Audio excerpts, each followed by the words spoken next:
My name is Erik Myers. I'm 42 years old. I currently live in Hawaii. I've been here for about 4 years. I'm a seven-figure sports card collector, and I've been doing this at an extensively high level for going on 16 years now. Thanks so much for joining me, Erik. I'm really excited to have you here. I learned a little bit about your story through Sasha and through the stuff you've posted and on Clubhouse. I love listening to you talk on Clubhouse. I'm really excited to hear a little more about your story. So let's get started with that and kind of go right to the beginning. Where were you born? What was your early life, your childhood like? I was born in Dallas, Texas. I spent most of my years there. At 42 years old, I've probably lived in Dallas for about 28 of them. 25 to 28 years I've lived in Dallas. So I spent all my elementary, junior high, and high school years in Dallas. I grew up, I would say, middle class at best. My parents do not make, even to this day, do not make barely make a middle class income. I grew up more or less without, for somewhat, depending on how you look at it.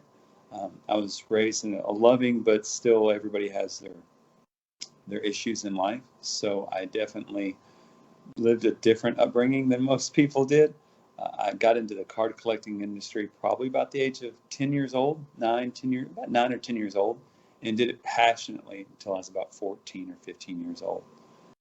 Unfortunately, because of my upbringing, and I grew up in an alcoholic family that was very, at the time it was destructive. My parents have since both overcome many transgressions in their life. So now I have nothing but positive things to say about my family. But due to that, I endeavored into a life of crime for about 13 or 14 years, unfortunately, which is what led me away from sports cards about the age of 14. Yeah, before we get into that, are you comfortable? Would you like to share a little bit about what your struggles were kind of at that young age, growing up in a household like that, like your day-to-day, or what school was like, or that kind of experience? Yeah, so I'm biracial. My mom's Hispanic. So I know the struggles that comes with not really having an identity, if you were. So I always tried to fit in. There was a lot of violence at my schools, and starting junior high and high school, a lot of violence. A lot of drug use around me, just a lot of bullying, what just normally goes on still to this day. And that manifested into a state of depression, an extensive state of depression, which I found to escape from into cards. But I probably started embarking upon a life of, I guess you'd say, crime or errors in judgment, probably about the age of 10. I was doing breaking and enterings probably by the time I was 10 years old. So it's very unfortunate. And I had some really good friends that were really positive, but also had some negative influential friends in my life at that young age. Is that where that kind of B&E stuff came, just from hanging with the wrong people? Yeah, absolutely. That just came from I was too naive. 10, 11 years old, you don't know what you don't know. And you realize it's wrong. So the only conceptualization you have is it's wrong, don't get caught. Not it's wrong, so don't do it. And that just manifested into a bad behavior pattern. By the time I was 14, 15 years old, got into narcotics, lots of amphetamines and cocaine by the time I was 15, 16.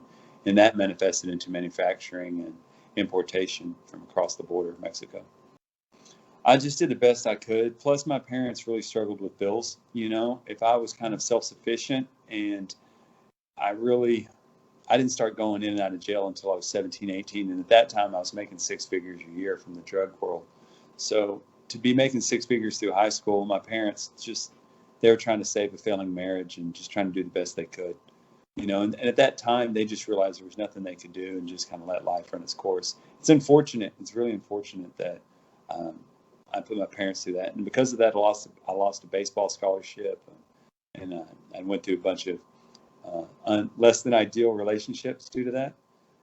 But and that started heavily about the age of 15, the narcotics, and then the manufacturing picked up about 16, 17, and ran for about 13 years.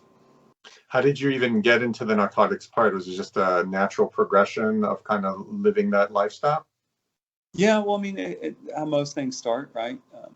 I was dating a girl whose parents had both been killed in a drunk driver accident. Her parents died.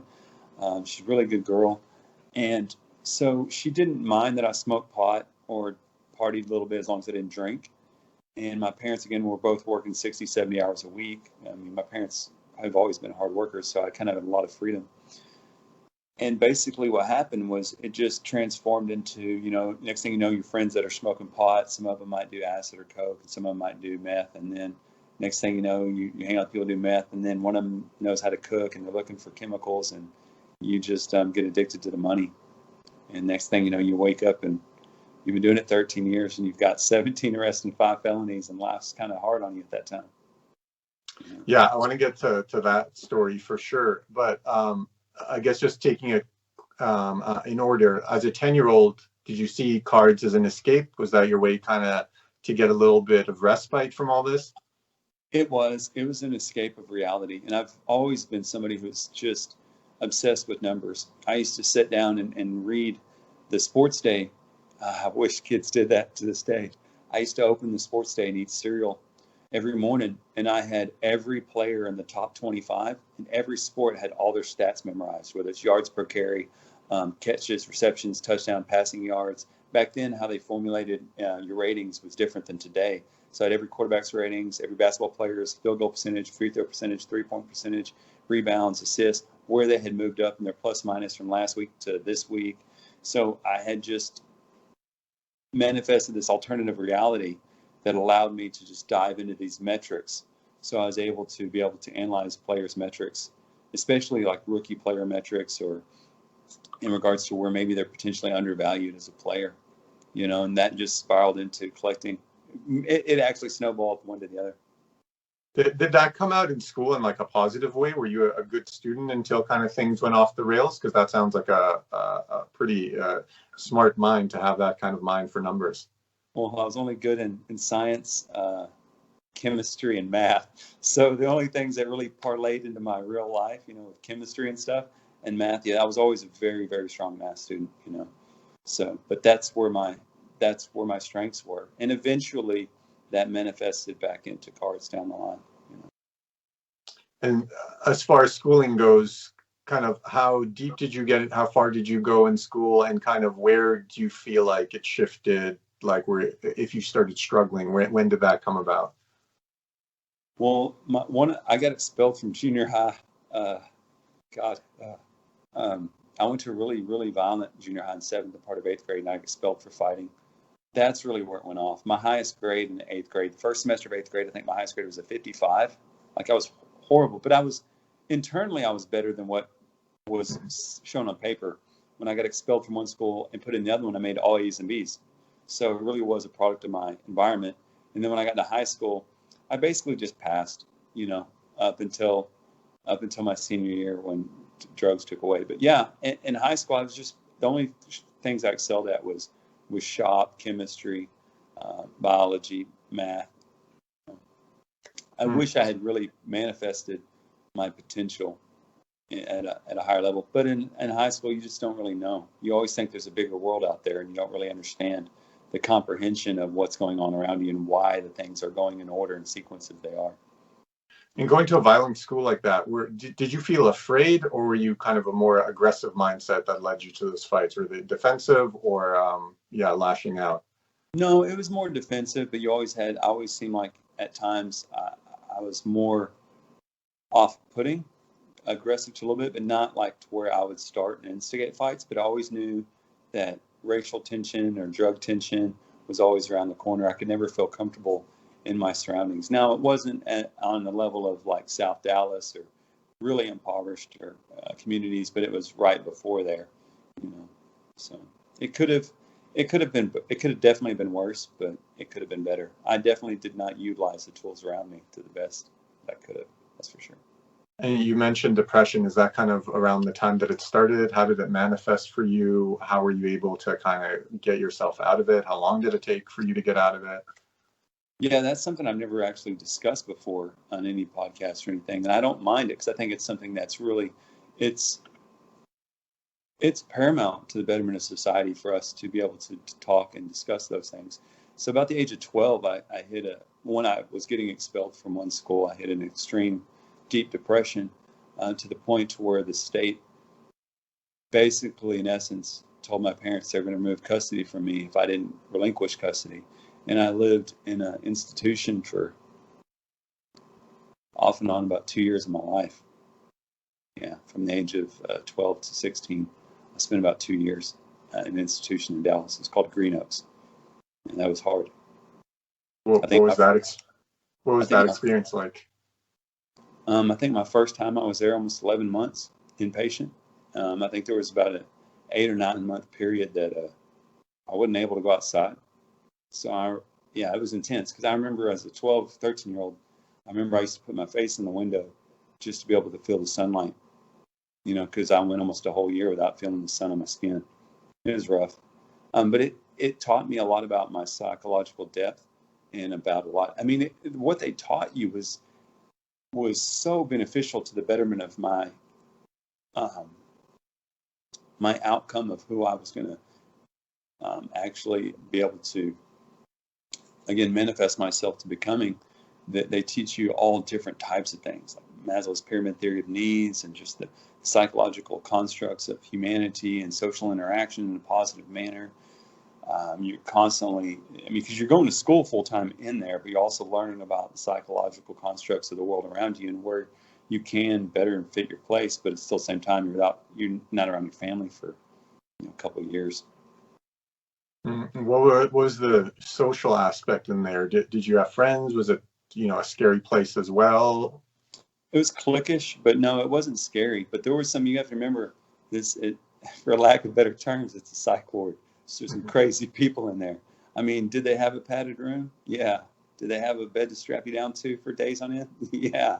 I mean, would they, if you're causing a ruckus, would they inject you with sedatives? Yes.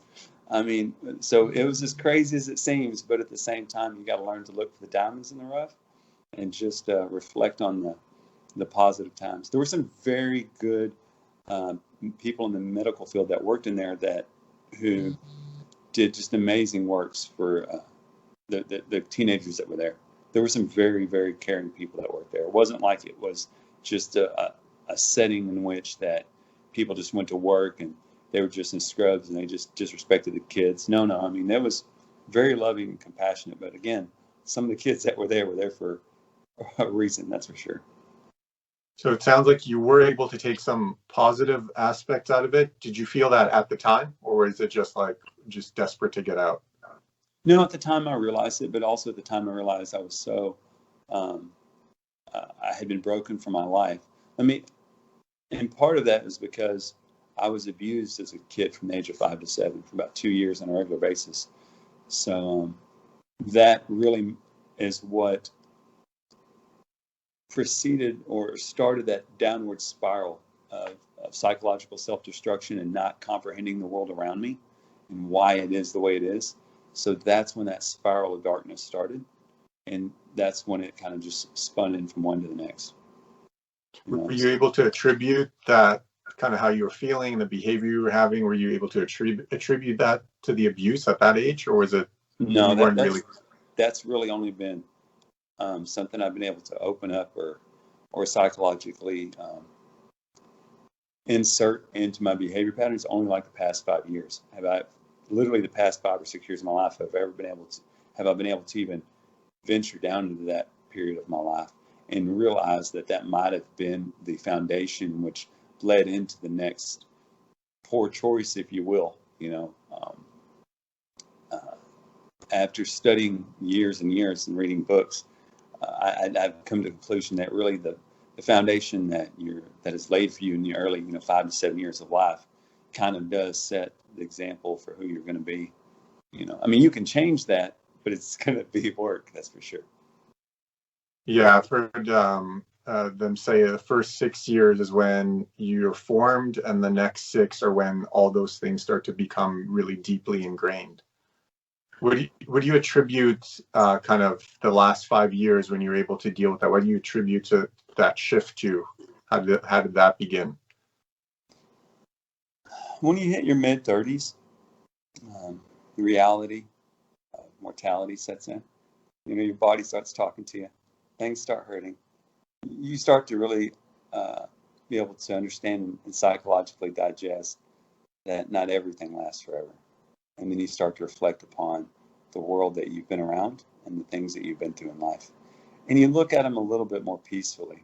You're able to go into rooms or hallways of the reality that you've been down and start maybe looking in that room, looking in that door, and start being able to process with honesty some of your decisions and it's just things that maybe you didn't have control of. But you're able to look at them with a little bit more clarity. When you're young, they say all you are is potential, which is true, but it's low resolution potential.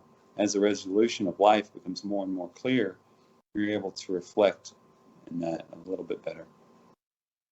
Do you still carry resentment for the choices, whether your parents or guardians or friends, or have you been able to let that go through your process the last few years? No, letting go process is paramount. You don't have another choice. And you're all going to sooner or later, you're going to let them go in your last breath anyway. You take it with you up until the grave, but that's where it stops. So it behooves you to go ahead and start working on letting that go now. Plus, it robs gratitude from me. So without letting stuff go, you can never truly embrace gratitude. There's arguments you'll get into, disagreements you'll get into with people, whether it's your friends, family, loved ones, whoever. But I could never truly allow myself to grow as an individual unless I can let go of resentments. That's part of the growth process of adulthood and humanity, is being able to push through the transgressions of life and find a greater good for the world around you. What are the tangible things you did for that to kind of get that process going? Did you go to therapy or meditate or read books on the topic? I'm constantly reading books and watching videos of a multitude of different people. For me, I'm a Christian, but I don't always just read just Christian-based fundamental books. I read a lot of different books from whether it be the Jewish, Hindu, a multitude of different religions. And it's not so much a religious information I'm trying to extract. It's more of personal growth information that I'm trying to extract. I listen to a lot of stuff from Les Brown, Jordan Peterson, Zig Ziglar, Jim Rohn, Tony Robbins, even Steve Harvey does some really good things, Eric Thomas. And I listen to that stuff when I'm brushing my teeth, when I'm in the shower, when I'm driving to work. If I have 5 free minutes, I'm listening to that. I started extracting maybe negative music out of my life and replacing it with podcasts. In this world of this digital world we live around us, it's truly up to you. You can feed yourself with whatever you want. So I've learned to supplement those actions and surroundings, audible surroundings in my life, with positive self-constructing behaviors and I guess time absorbers, if you will. But one of the biggest things I realized for myself was I learned to selfishly give back to people that would probably never even remember my name. I do a lot of volunteer work here in Hawaii. A couple of years ago, before COVID, me and my wife sponsored 20 families that give me 1 second. Yeah, they are. Okay. Yeah, me and my wife sponsored 20 families for out in the homeless community on the west side of the island. We basically took money, bought them presents, wrapped them, donated them. There's 20 kids and about 5 or 6 families total. So we do a lot of giving back to the impoverished community. I teach every Friday at the Juvenile Detention Center. I go inside the Juvenile Detention Center. I buy them food. I give them just knowledge. I teach a 1-hour class every Friday. So wow. And I don't charge or keep anything for myself. It's just incessantly giving back. When I lived in Dallas, I assisted with the orchestration of a company called Volunteer North Dallas, which has now fed over 4 million people. So that's been and at the beginning it was only 7 people that started that program. Now there's probably 1,500 people across 5 or 6 states that now are partaking in unification of people bringing food, meal construction, and the meal distribution that's now fed millions of people. But I found one of the best ways to grow is to incessantly give back, to where you would just dedicate everything to give back. There was a gentleman by the name of Horace Mann once said, you should be ashamed to die until you made a monumental impact to humanity. And when that sunk in, it hit me like a ton of bricks. That you only have one life on earth, and you should really be ashamed if you haven't really done something for the betterment of humanity. Wow. So that allows me to reconstruct my psyche. Wow. Yeah, before we move on to the next part of your life, if there's anybody who happens to come across this video, a young person who's struggling with some of the same stuff, whether it's abuse, whether it's an alcoholic home, feeling maybe very lost and very alone, what would you say to them, or what would you have said to yourself at that age? Stay committed to your commitments. I mean, that's one of the most important things in life. Make your commitments and stay committed to your commitments. Everybody's going to make commitments to do this, commitment to do that, commitment to finish school, get an A in this, commitment for this, or you want to go to college. But at the end of the day, man, you need to stay committed to your commitments. If you can stay committed to your commitments and stay disciplined, you will be successful. Socrates once said, an undisciplined life is an insane life. You know, that's a very important thing to be able to understand. Another quote Socrates said is, an uncommitted life isn't worth living. You truly haven't found the meaning of life unless you learn how to live a committed life, committed to something. It doesn't matter if it works out. You're going to grow as an individual if you stay committed to something. And that's kind of what I find is an integral part of pursuing athletes or pursuing the collectability of, cards or, memorabilia in athletes. What we find that we're emotionally attached to is there's these human beings who have propelled themselves into a better projection of who they can be, at least in one aspect of the life. They have exuded an insane amount of commitment to one point in their life to where that has manifested to a level of professionalism that has superseded probably sometimes generations before them. And on a subconscious level, we're drawn to that. We're drawn, whether it's Usain Bolt, whether it's Mike Tyson, Babe Ruth, or, even Lance Armstrong. Granted, even outside the steroids, just the ability to achieve greatness in one area of one's life through pursuing commitment. Yeah, well said. And I think, that goes for probably most of the athletes we know. All the stories we hear about overcoming all the challenges they had early life, having not much to go with except just dedication and hard work. Yeah, definitely a recurring theme when it comes to professional athletes, I think.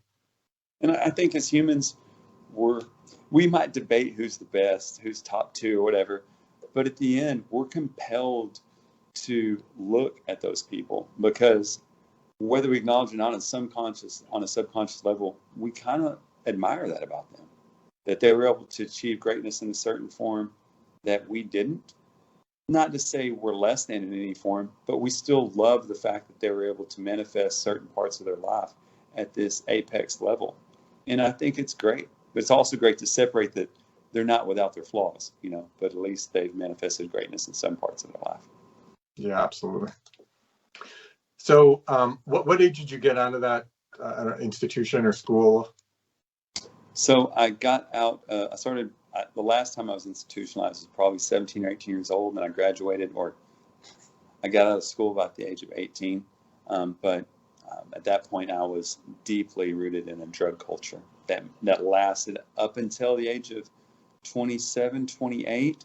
And about the age of 23 or 24, I became homeless due to the overwhelming amount of drug use and lack of discipline in my life. I want to hear about both those, about the kind of what living life homeless was like, and also like maybe like your first time being in prison. Like, what was that experience of going in? What kind of emotions did you have, and what was the actual experience like for you? Well, I never really spent more than about 6 months at a time behind bars, but just collectively, cumulatively, maybe 2 years. It was soul defeating. That's the best way to say that. Some people went there and it didn't bother them.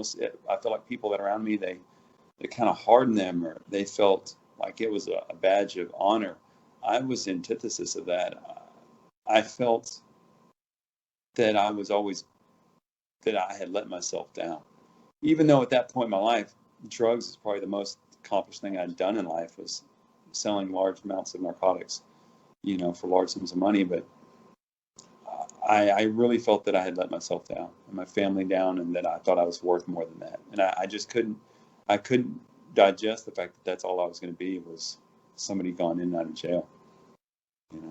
That was very defeating. It was having to wear the same clothes as everybody else, that jumpsuit, those shoes, walk the same lines, toe the same lines everybody has to use, not having any choices or anything. It really was a stain on my soul, second only to poverty, like homelessness. You know, yeah. And the day-to-day in jail, like I like to hear about the emotions. Did you feel scared in there? Did you make any kind of friends or whatever you want to call it in there? Is it like we see in the movies? Is it as scary, or does everyone just stick to themselves? It can be. It can definitely be scary. It's potential to be scary as minute to minute, right? So that could change in a minute, because you have a large group of alpha males, or even most of them are alpha males in one area, to where it could get violent very fast, very quick. But for the most part, when I went in, I was fortunate enough that, I don't know how well this is, but when I went in, there was 3 people that were in there in my pod that I knew outside that were there before me. I had no idea they were in there, and they were trustees. So when I went in, I kind of got some extra favorable treatment, better food. It was just, I don't know if you want to call that a blessing. If it is, if you have other friends that are already in jail ahead of you, God, that's a horrible story, but it is what it is. And then what about the homelessness part? What was the day-to-day life like that? And then, emotionally, what was that like? That was probably the most stressful time of my entire life. It had turned into living on the streets, sleeping under bridges or in park benches just to stay away from the bugs, depending on the season, because I was there about 15, 16 months total.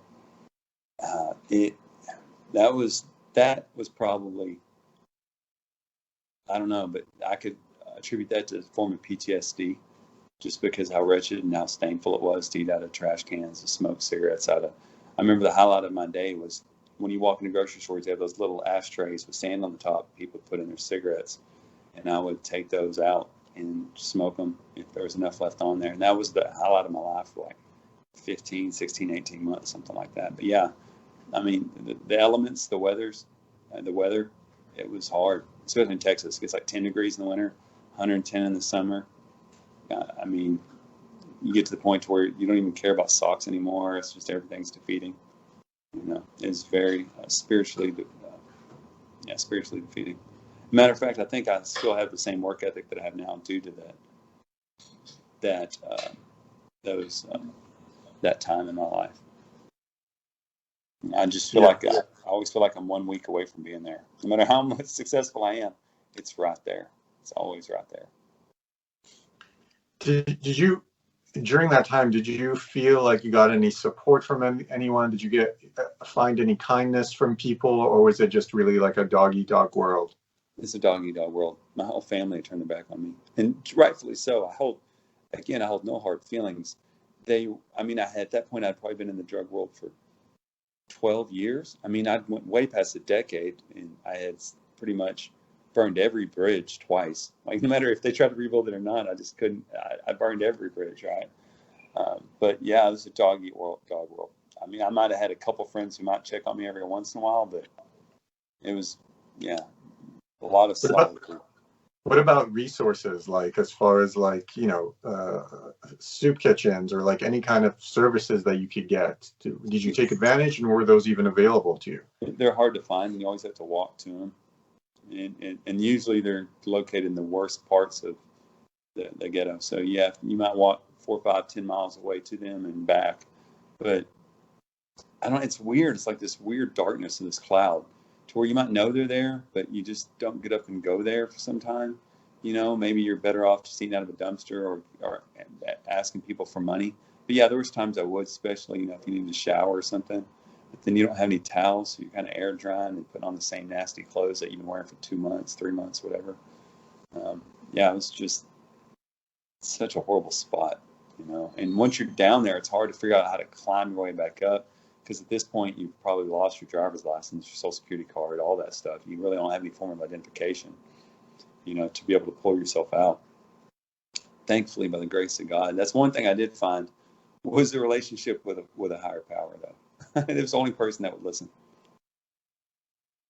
Yeah, so talk a little bit about that, about how you were able to get out of that state. How did you overcome the drug addiction? How did you get off the street? What was that whole experience like? Well, the last 3 or 4 years, I was just a user. I went from somebody who was manufacturing a whole lot and distributing a whole lot to somebody who was just a user that was just chasing the next high.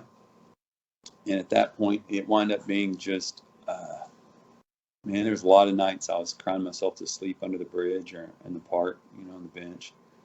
And my mom, every now and then, like every month or two, would help me, get a haircut or something, maybe find me, or she might allow me, somebody to drop me off over there.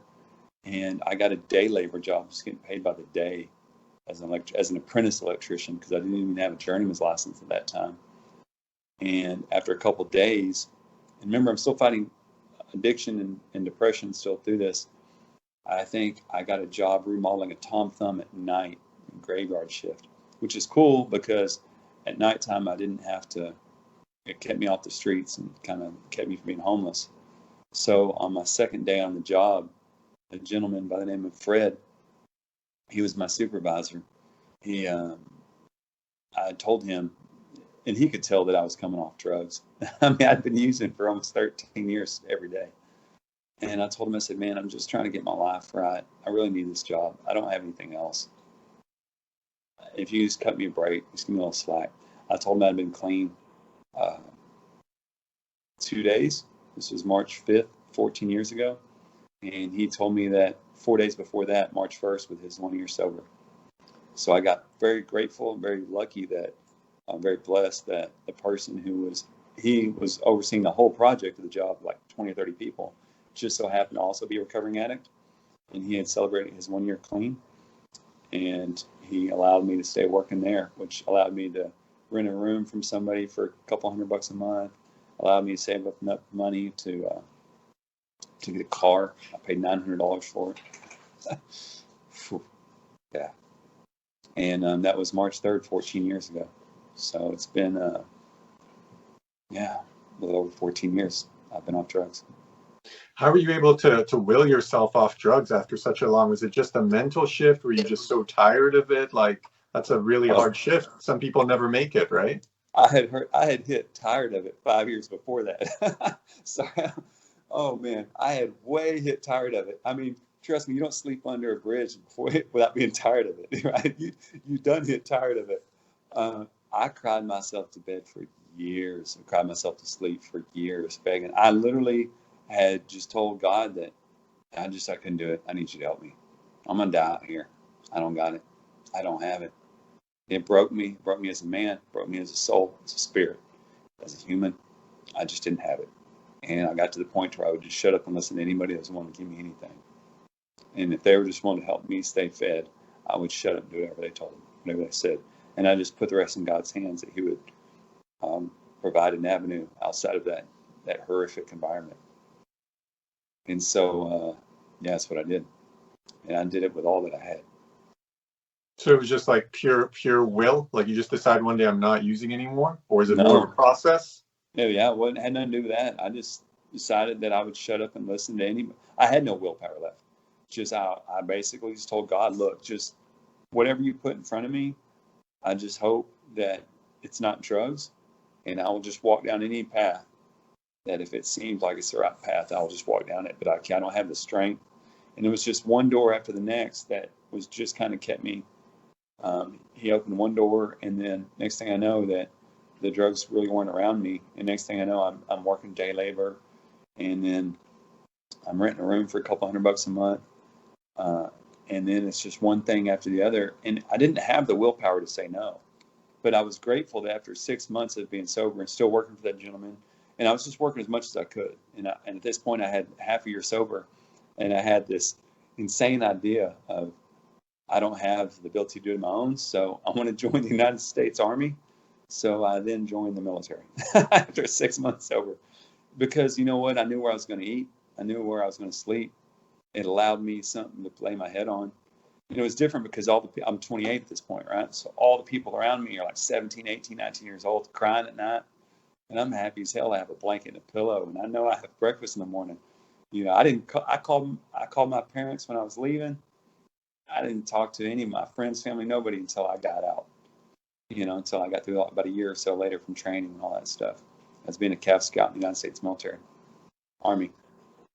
Man, that's a powerful lesson, perspective, right? While others are crying, you're just so thankful to be in that situation, right? Oh, dude, I had food.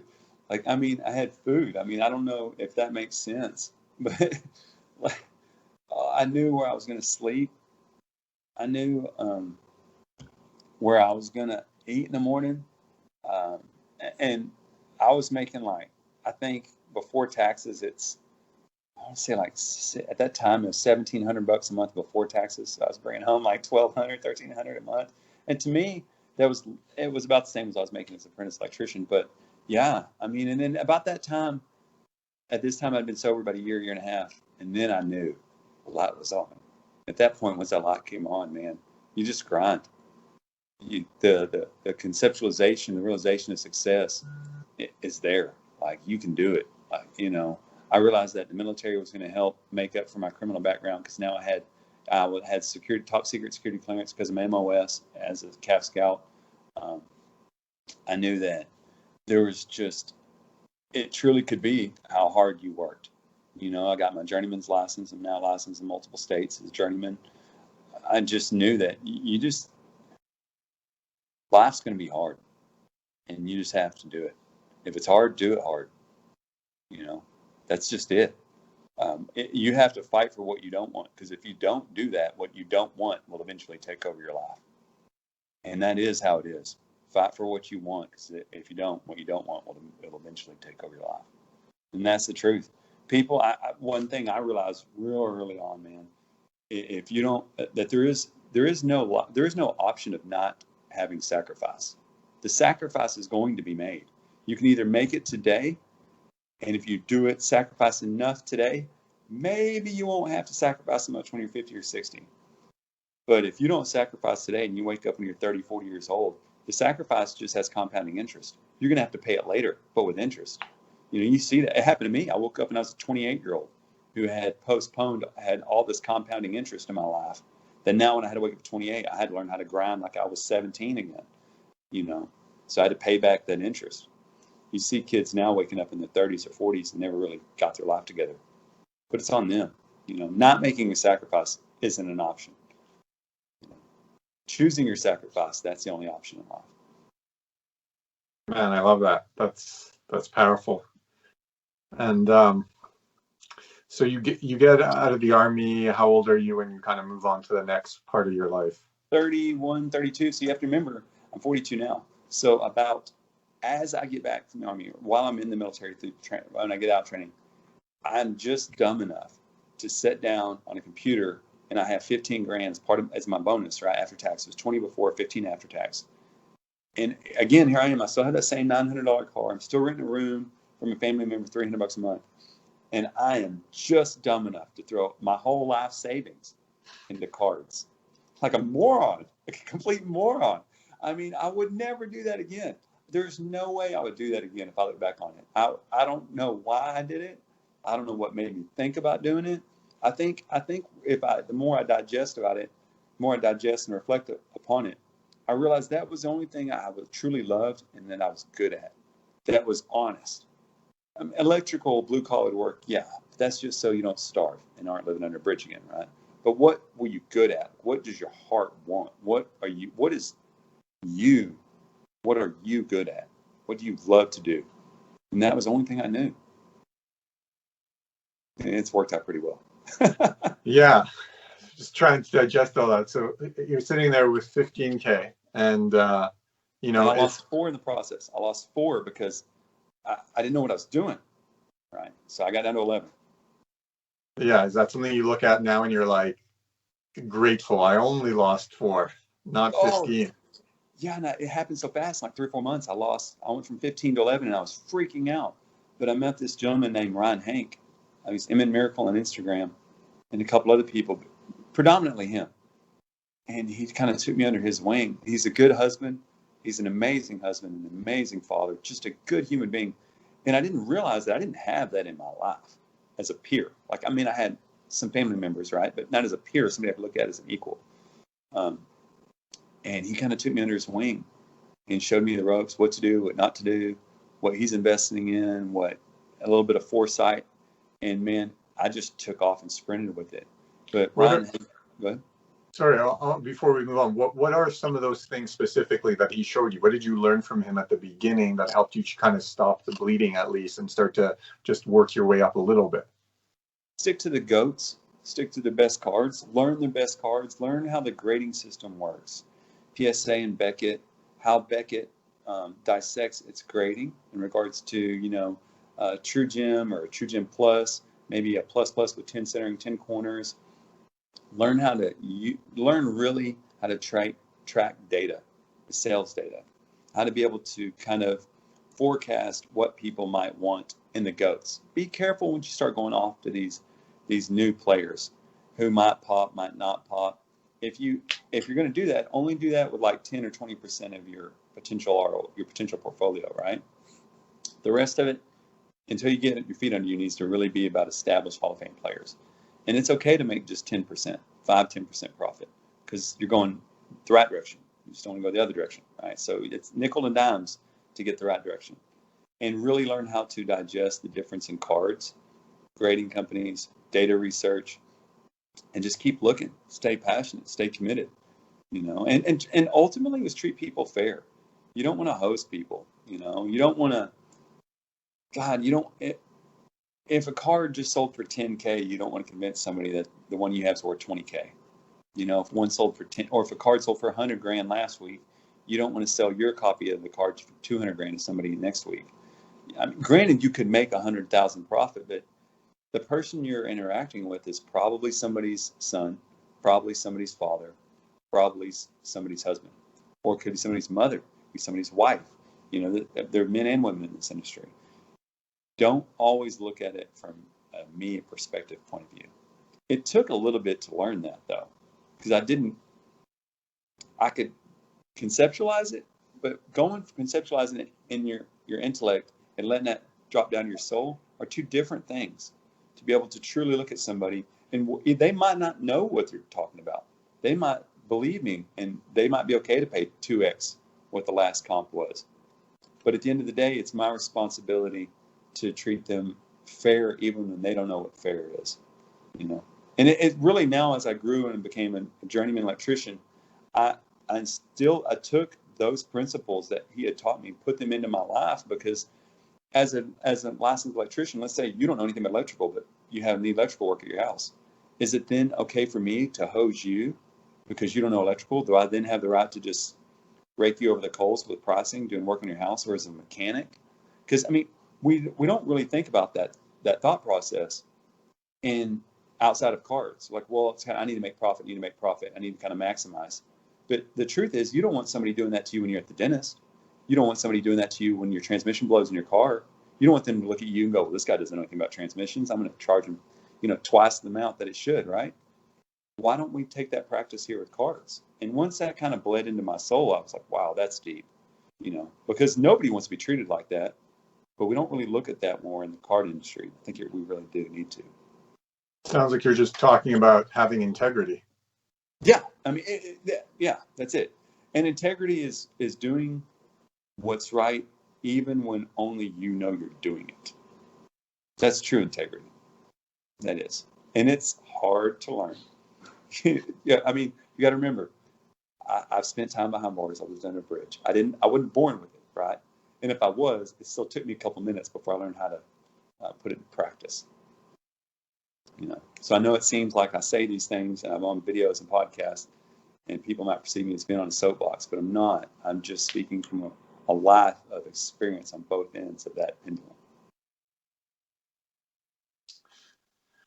And then, so you started building some of the inner core of your philosophy as well as flipping cards. And so you had maybe some of your early growth from that 15K, you made your 4K back, started making a little bit of money. Where did that next big jump come from, making a couple of grand to making more than that? Well, I was grateful enough that I lived in Dallas. And so it's hard for me to be able to convey to people how to do it, because this is one aspect. So there was a service called GCR that Becca did, Graded Card Review. So if your card is graded a 995 and you wanted to submit it to them and have them review it, to maybe you felt it was undergraded, right? So they used to have the service level. And what they would do is you would have that reviewed, and that service level reviewed, and then they would evaluate it. And sometimes what would happen is if they evaluate it and they realize that, yes, that service, that grade was a little too low, they might bump it, right? Well, if they bump it and add one or two subgrades to it, a little bit higher, it can really increase the value. So I would basically, in essence, was a bulk grader for graded card review.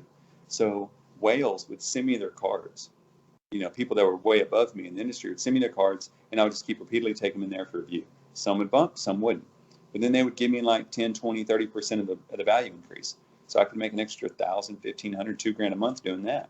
Plus working. Remember, at the same time, I always worked full time. So I'd work full time, I'd make an extra little bit of money on cards, then I'm doing this thing for GCR. So I have 3 streams of income. Plus I tried to live frugal the best I could, watch my electric bill, just, tried to do the best I could to actually be responsible as a human. So then when you're formulating those relationships with the people above you, you show good work ethic, good discipline, good dedication, honesty, integrity. Plus, when they're sending you at this time, when they were sending me $50,000, $100,000, $200,000 worth of cards, which 14 years ago, 12 years ago, that's some high-end stuff. 200K in cards now, whatever. 200K a decade ago, man, Jordan 9.5s were only between 5,000 and 7,000 back then. PSA 10s, I remember when PSA 10s broke $8,100. Whew, that we never thought it'd go any higher than that. We're like, it just went from 7,800 to 8,100, So I'd have people send me a bunch of stuff, and then I would reinvest, and the interest would compound. But a lot of it was formulating the respect of those above me. And, if I did something out of line, take that criticism. Yes, sir, I'll work on it. Yep. It was weird is because that foundation was built in me from the military, right? Yes or no, sir, or yes, sergeant, no, sergeant. So when I was critiqued and things I need to work on, yep, I'm going to do it. Yep, take it on the chin like a man.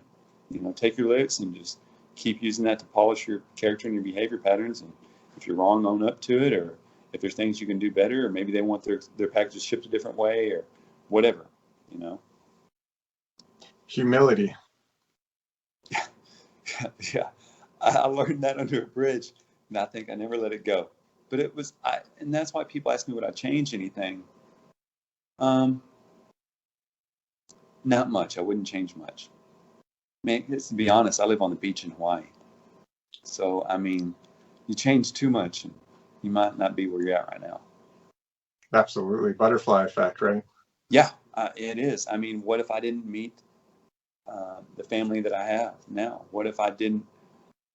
One little thing here and there, like you said, the butterfly effect. And when you get older, you can see those effects ripple. Had I got sober 1 or 2 days before, had I not got that one job and not met that one foreman who then nurtured me to become a better electrician and then become a journeyman electrician, one little thing here and there. And I'm just so grateful that where I'm at now. We'll get into that about the cards I've owned and had. I'm sure you'll get into that too. Yeah, we can get a little into that. You can go ahead with whatever thought train you had going on there. Yeah, so at one time I had 26 9.5 Jordan rookies, 9.5s, BGS 9.5s, 26 of them. That was crazy. And then I wound up selling 14 and trading some for a BGS 10 Jordan rookie, which now is worth like $1 million, $1.5 million, at least $1 million. So I went from that to that. I've had a 5.5 1916 Babe Ruth rookie card. I've had the Tim Duncan Pop 1 Black Label Topscore Refractor card.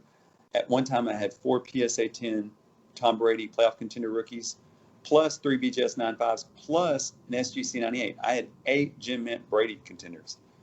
I had I'm the only 2 people on earth have ever owned both Topscore Refractor Black Label Kobe's. One just sold for $1.8 million.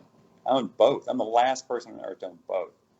I look back and I've had a half dozen 52 Topps Mantles ranging from a 5.5 to a 7.5. So I've had every grade in between. I had an SGC 8 51 Bowman. I've had two 9.5 EX 2000 credential Kobe's, which are worth like 450 now, 450,000 a piece now. I've had, I've probably left 90 cents on the dollar for every card I've owned on the table. But I've had tens of millions of dollars in cards, easily tens of millions of dollars. Jesus. but but a lot of that I learned through growth was the fact that a lot of people look back and go, man, I wish I'd done this. If I'd kept this longer, not sold this then. Who's to say? I think the greatest bit of growth I have has come in the past year to 2 years, where everybody else is kind of looking back at things they should have kept and shouldn't have sold early. I learned that who's to say that all that money was designed by the creator for me? Let's say I bought a card for 10,000, sold it for 25,000. Now it's worth 100. Hey, that 10 to 100,000 wasn't designed for me to own. My portion of the meal was just my portion. That card going to the next person, that's their portion to eat. That's for their family. I think it's very greedy to look at it the other way. I think it's insanely selfish and greedy, actually. I think it's, to say that out loud shows poor character. I'm constantly having to refine mine, because what's happening is you're telling people, hey, look, I would have rather sold it to you at the very most and then went down. I would have rather got all this money than you get anything. Because that's what you're saying. You're saying, well, it's hit here and then came down. I should have sold it right here. Well, yeah, but that means you make everything and nobody else makes anything but you. It's almost as if a father buys his son a BMW for his 16th birthday, and the son looks at him and says, I wish I had a Mercedes. You can literally make tens of thousands of dollars on a card, but yet people look at it with regret because they didn't make 100K. Where do you think that comes from? Where do you think the regret comes from? I think we get drunk on the money. I think it's what happens is you see so many other people.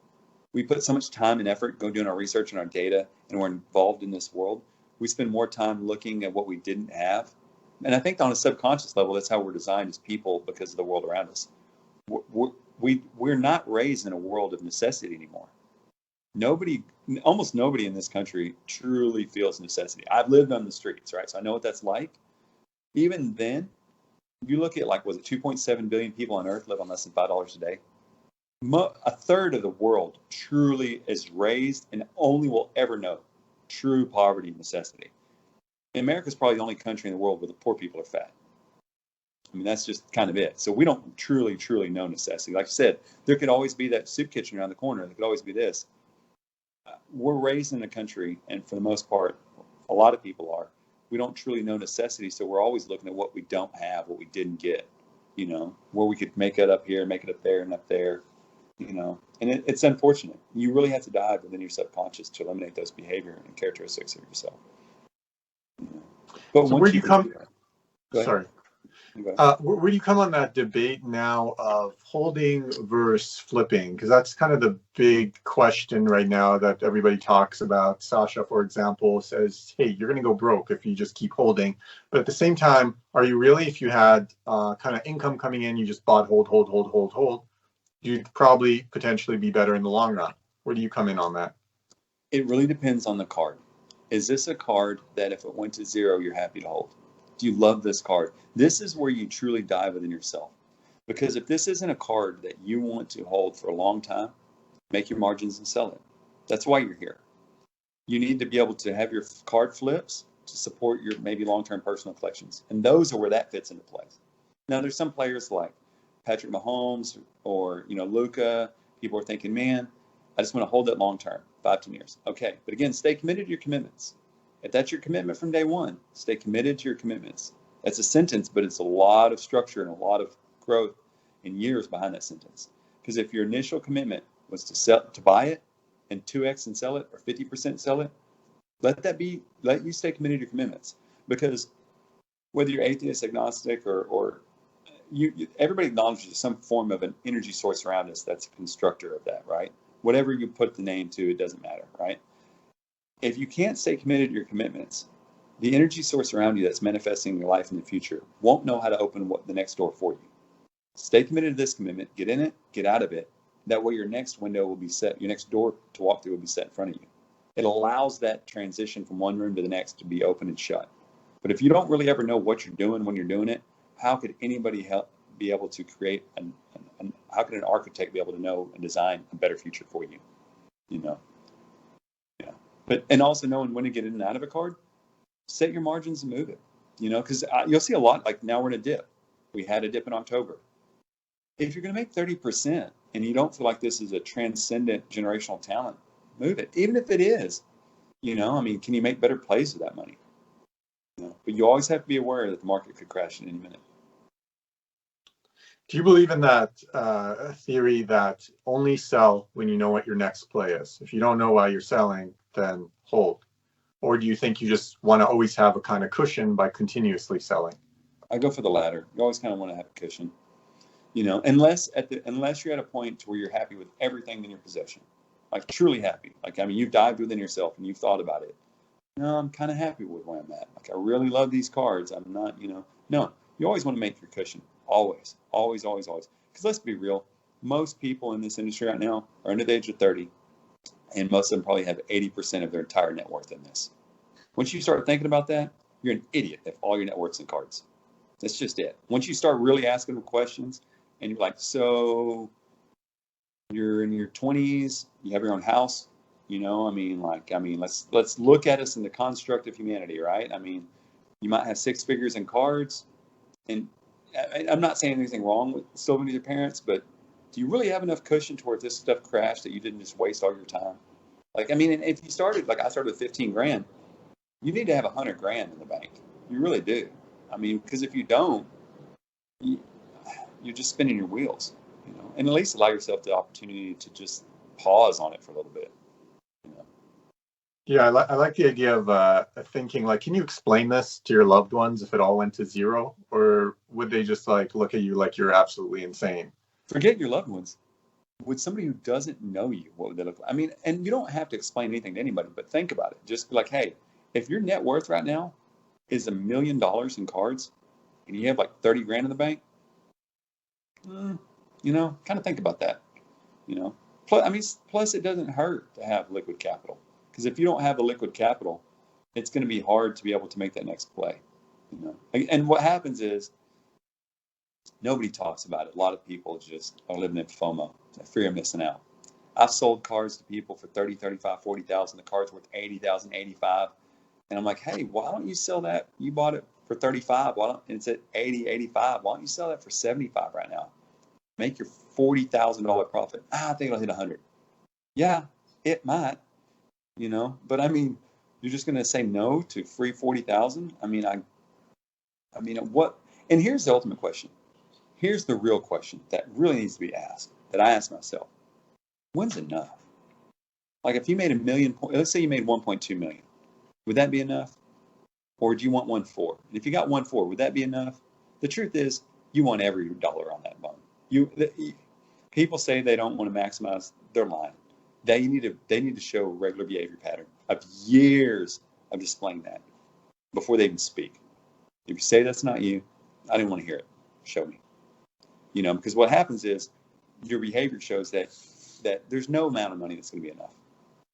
You're gonna want it. When I got into it 15,000, if somebody would have told me I could have got out 14 years later with $250,000, I'd have been elated. But I wanted $500,000. What's enough? What's really enough? The truth is. Do you think that's a human sickness or a factor of the society we live in right now? What is it? What is that need? It's each individual's fault. It's each individual's fault. It is. It might be a byproduct of the society we live in. At the end of the day, it's on you. I'm 42. If you're in your 20s, at some point, like I joined the military at 27 or 28. I literally served with people that were 22, 23 years old that had been to like 3 or 4 tours in battle. You can't tell me that this 22, 23, 24-year-old who served 3 or 4 tours in the country can go to war and be that kind of stable human, and you can't figure out at the age of your mid-20s to sell baseball cards. Come on, man. Grow up. No matter who it is, if you're a man, woman, it doesn't matter. If you're in your mid-20s, early 30s, and you can't figure out how to balance your emotions and your finances selling baseball cards, and you're worth $500,000 or $1 million or more, come on, man. You got people going out there to war right now that are 10 years younger than you or 5 years younger than you, and they're figuring out how to do their stuff. There's people right now in their early 20s that have 2, 3 kids trying to put their way through school. We get drunk on this 5X, 10X, 2X, 50% profit. They don't know necessity. Like I said, just don't know necessity. But I look at it this way: there's going to be people younger than me that in 5 years going to be worth 3 times what I'm worth in cards, and I'm happy. I want them to be. I don't really play or perceive or project who I am in relation to the world of others around me. Because that gets bad. If your wife cheats on you, you cheat on her. If someone treats you this way, you treat them back. Is your character malleable? Is really is your foundation core system of who you are is only based on the behavior patterns of others? These are deep psychological questions. It shouldn't matter if the guy next to you made 30,000 on one card or made this or that. Who are you? How do you build that muscle of, let's say I have this sickness of wanting to hold, wanting to maximize, not necessarily because I think it's a long term, but just because I think I can get more money down the line. All this stuff that you're saying kind of in a negative light, especially compared to kids being at war or kids raising a family. How do you stop that? How do you change? Let it go. Yeah. Learn to let it go and learn to accept that it was okay. These aren't lessons that I learned by aimlessly, right? I have to look back and go, yeah, I had to be just 10, Jordan. I learned to love the journey and not the money that the journey brought me.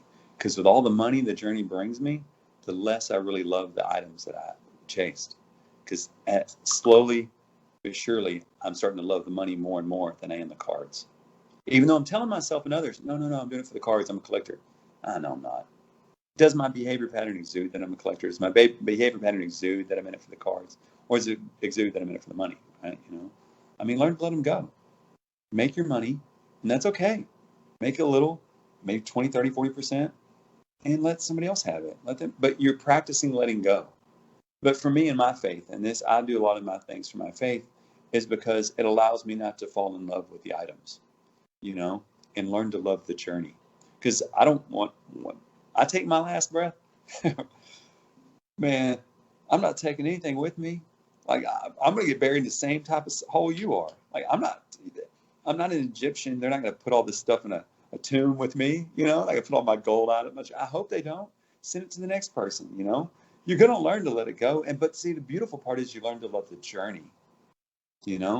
And I want to look at it to where when I die and I wake up upstairs, I want to look at my creator and be like, man, that was a fun ride, bro. It was a fun ride. I had everything I ever wanted. I just bought my second Babe Ruth baseball, and they're gorgeous. I don't know if you saw them on Instagram. They're beautiful. Dude, this has been a fun ride. When I was a kid, all I wanted was a 52 mantle. It could have been a 1. I don't care what the grade was, and a Babe Ruth ball. I had 3 Ruth balls and 6 mantles. Jesus, bro.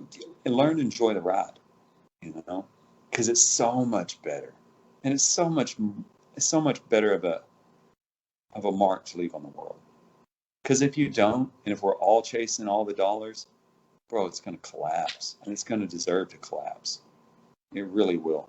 That's ultimately what's weird is we all talk about how we don't want it to turn into the next stock market, yet we're all racing for it to be that way. If you want it pure, keep it pure. I had a guy. Here's something. I'll make this really quick. I had 3 Honest BGS 10s. I had 43 of them at once, and I got down to my last 3. I even saw my black labels. I had 3. And a gentleman, his first name's Ryan. I'll just leave it at that. They were selling about 48 to 5,100, right? And he called me and said, Eric, you got 3 left. I kind of like them. So now I want to keep them because I made so much money over here. I'm just going to keep these. They're not for sale, not even advertising. I want them for me. But he was a customer of mine, good guy, respect him a lot. He'd been a great customer, and I said, man, I really, I don't want to sell them. And they were, I think one had sold that day for 5,150. The last sale was 4,800. He was like, Eric, I think they're going to hit 6, 7, 8, 9,000. I really want them for me. I'll give you 6,500 a piece for them. Remember, they just broke 5,100 today. He's offered me 6, and he wanted to pay me 6,500 for each. So he wanted to pay me 1,400 over market times 3. And I said, look, Ryan, your offer is really fair. I'll tell you what, you've been a good customer. I'll sell them to you. But I'm not going to sell them to you at 6,500 a piece. I'll get them to you at 5,500 a piece. I know the last sale was 5150, but I really want them. And if you believe they're going to hit 7, 8, 9,000, I would like to clear 5,500 a piece. I know that's 350 more than the last sale, so it's probably about 7, 8% over market. But you won't have to pay the 6,500 you offer. You'll pay the 5,500, and he did. But right then he was kind of stumped. I could kind of hear it in his voice. He's like, "Okay, all right." And I don't know what he sold them for, but it didn't matter. And they wound up hitting 9,500 a piece. They did, but it didn't matter because right then he was like, "Wow, he literally took 3,000 less than I offered." But I think he learned a lot about me. But also in that moment, I learned a lot about myself, and that's what's important. And I do love telling that story. You might be the only one who can tell a story like that. Yeah, I mean, but it showed me a lot about me. That it's not. What's that $3,000? What was that going to do for me? Like, I paid 2,100 a piece for them. Well, like if an extra $3,000, that wasn't going to change my life. But what would change my life is the character that I formulated from that behavior pattern. That would change my life. It's priorities. And I always tell people, your character needs to grow at equal pace or a little bit better than your bank account. So if you turn 20 into 200,000, I hope you formulated a lot of character in that process too. Because hopefully, I hope everybody becomes a husband, a wife, a mother, a father, and you should be ashamed to die until you made a monumental impact in humanity. And it is a lot, as you were saying. Sidney Poitier, he was an African American actor. I don't know if you're familiar with Sidney Poitier. He wrote a book once called A Measure of a Man. Highly recommend you read it. It's really good. And he says in the book that when you're walking with somebody, something happens that's strange that nobody ever recognizes. Either he's adjusting to your pace or you're adjusting to his pace. Whose pace are you adjusting to? And that's important. So you might have a lot of friends around you, but are you adjusting to their pace or are they adjusting to your pace? You need to make sure that your character's strong, so that way they adjust to your pace. So kids coming in, what if they buy in completely to what you're saying? They want to do it the right way. Problem is they don't have a big bankroll. Cards are insanely expensive right now. Getting it graded is taking years. What's someone with $1,000 bankroll? What are they supposed to do? How do they start? What would you do if you were starting with that today? Ask as many people who are well off or in this industry as you can. Ask questions on Instagram, ask questions on Facebook. Shut up and learn. You know what I'm saying? If somebody talks, like, yeah, all right, let me take that. Start talking to people, networking. What I look at now that's highly profitable, that seems weird, it's a little bit slower, fractional share companies. You see stuff on fractional share companies that are hitting. You look at some of the track records of Otis, Collectibles. I haven't really followed Raleigh Road, so I can't say one thing pro or con for them because I just hadn't followed them. I really follow Otis and Collectibles app. Sometimes they had a Jordan in November, PSA 10, that they fractioned for 120. That's now trading at 500K. You could have 4x your money. Now, granted, that's 4 or 5 months, but if you put in 1,000, you made 4,000 after fees. You come out, you're at 3,500. They had a Ted Williams PSA 8. They IPO'd at 32,000. It's now trading at like 45,000. That's like 40% markup, and you're only paying $10 a share. And it doesn't take much. It's literally this simple. I've been doing it. It's this simple. You look at what's coming out. They'll send you an email of what's coming for this month or the next 2 weeks hitting the IPO. They tell you what it's going to IPO at. You can then look at those items, go to Card Ladder, look at what those recent items are sold at. So how it works in fractional share companies, if I sell something to a fractional share company for $250,000, it takes 5 to 7 weeks from the day I'm paid and the day we agree upon a contract before it hits your IPO. If the market's done this in 5 or 7 weeks, they can only increase the value. They can only increase the market by like 10% over what they paid for it. So if they bought something for me for $250, it's got an IPO for $275, even though the market value might be $400. They're regulated by the federal government. They have regulations to follow. So that's an easy, because you could buy into a card that's already 30 or 40% under market value. And the moment you hit that buy button, you buy those shares. But you can only buy like $500 or $1,000 worth of shares. But again, you only had $500 or $1,000 to begin with. But the moment you buy it, you're already up 30, 40%. And if it goes up another 10, go ahead. That's crazy alpha. I didn't actually know that's how it worked because we don't get it in Canada. We can't access it. So I haven't learned all this stuff about it. But that's nuts. That's Well, like they the have, best. That's the best free alpha I've heard in the industry over my last 2 years of being in it. it is because, and you don't have to go in 20 grand. You can literally just go in 500 or $1,000 and then watch that card's market. And then in a couple of weeks, 2 to 4 weeks, that starts hitting the trading platforms where it can then be traded or sold. Then you can either trade or sell your shares, you know? And let's say it goes up 50% and you sell them at 38 or 40%. You leave 5 or 10% for fees and you bring your price down a little bit so the shares sell. You made 10, 30, you made 30% on that. You're going to climb your way up that hill, but you're also learning how to do research from the fractional share companies. You're also learning how to do your data research on Card Ladder, 130 Point, BCP, whatever, or use PwC's marketplace research data. You're learning how to navigate your research data, which inevitably is what's going to get you to where you want to go anyway. But a lot of these things, like there was a Kofax that sold at 2x over what they IPO'd it like 4 or 5 months ago. There was a PSA 10 Bird Magic rookie. I think they IPO'd at 320 and it wound up selling at like 740 or something, 760. Those people 2x their money in like 3 or 4 months. There's a lot of things that, I think Wilt Chamberlain, they IPO'd originally at 200,000 and it just got bought out for 400,000. A lot of these things that, people that learned the fractional share companies a few months ago, 2x or more, or at least made 50, 60%. That's a great way to get your $1,000 back, And that's your only way with $1,000 to buy into the safety of the goats. Well, The reason yeah, so many people are prospecting is because they don't have a choice. Because how am I going to buy a Jordan with $1,000? So I have no choice but to prospect. Yeah, and then that's where it becomes volatile and really risky on your end. The smartest way is the fractional share companies because you're going to buy an established card with a really high grade. I mean, if it's about $500,000, I'm sure the shares will be 25 or $50 a share. Who cares? You get 20 shares. It's an established card with an established market with a very, very good, a good stable track record. So that's a good way to do it. Now, another option is you could buy wax at Walmart, sit outside Walmart and Targets from 7 p.m. the night before, buy some, sell it 4x in the market. You could do that. You could absolutely do that. I'm not against it. I don't do it just because I can barely walk because of my hip, for one. But that's just not where I'm at on the food chain, right? So, but I know people that do that. They'll camp outside Targets for 13, 14 hours, wait for it to open. They'll drop $200 and flip that for $1,000. Because I think hobby boxes sell for like $50 at Target or Walmart, and then on the secondary market, they can move them that day or the next day for $200, $250 a box. They sell them to breakers. But that's another avenue. But that's real time. Mm-hmm. But even on the fractional share companies, I'll say about this: it's a good avenue for parents to teach their kids how to be responsible for their money. Like, hey, sit down with your son or daughter.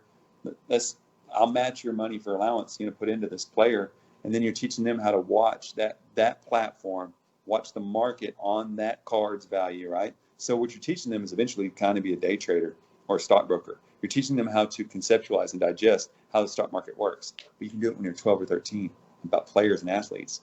But the platform is the same, basically, right? So you're teaching them monetary responsibility. And as a parent, I would happily match my son's or daughter's investment into it if he's willing to learn something that's going to manifest into a greater person at the end. Yeah, I have a quick story about that. So I have a 7-year-old son, and he had like saved up from birthday and whatever, $250, and he wanted to spend it on a drone. And I told him that drone is going to be broken in like 48 hours, and then you're out your money. So I told him, this is the deal we're going to make. You put that 250 into Bitcoin, because I'm a big believer in Bitcoin. I'm going to guarantee 1 year from now, I'm going to guarantee that 250. I'm going to guarantee, even if it goes to zero, I'll give you your 250 back. But the deal is you have to sit in it for a year, because I want him to learn patience to investing. That was at $10,000. It's now at $60,000. So he has 6x his money. 63, yeah, today. Yeah. I've been doing it for 6 years. Too. Nice. And so, that's a lesson he's going to have in his memory bank forever. I could have bought that drone and been out to $0 after it broke after 2 days. Now I'm sitting on $1,500. Has he thought about? How does he respond? How has he responded from that? I mean, Yeah, I kind of. He always wants to check price. He's worried, as we all would be, about how much is my money worth now. But then, yeah, I always make sure to talk to him. Like, remember, like you would have had at best case scenario, you'd still have a drone that who knows how much you'd use.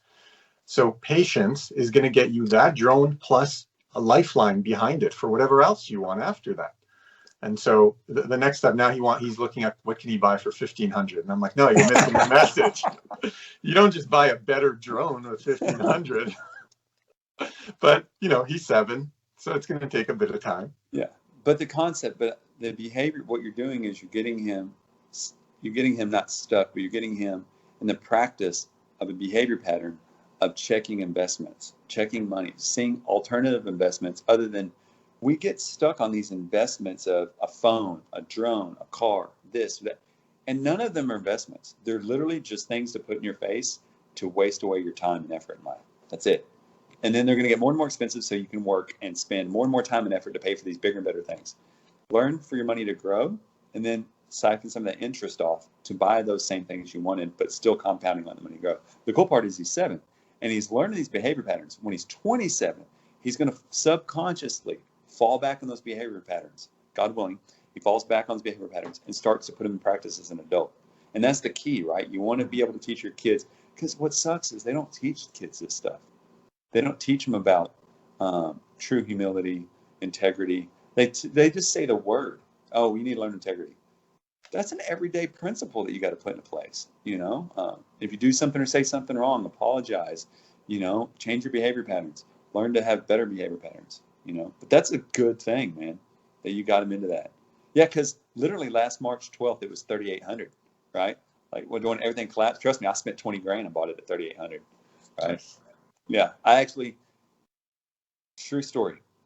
When everything hit March 12th, I took off work early that day, went to the bank and took out 2 loans. My wife thought I was nuts. She's like, what are you doing? The economy's collapsing. And I spent every dollar in my bank. I had $1,800 left in my bank account. I literally spent everything and took out 2 loans. And it was like, what are you doing? I got this. Don't worry about it. My wife is thanking me now too. Yeah, I mean, what?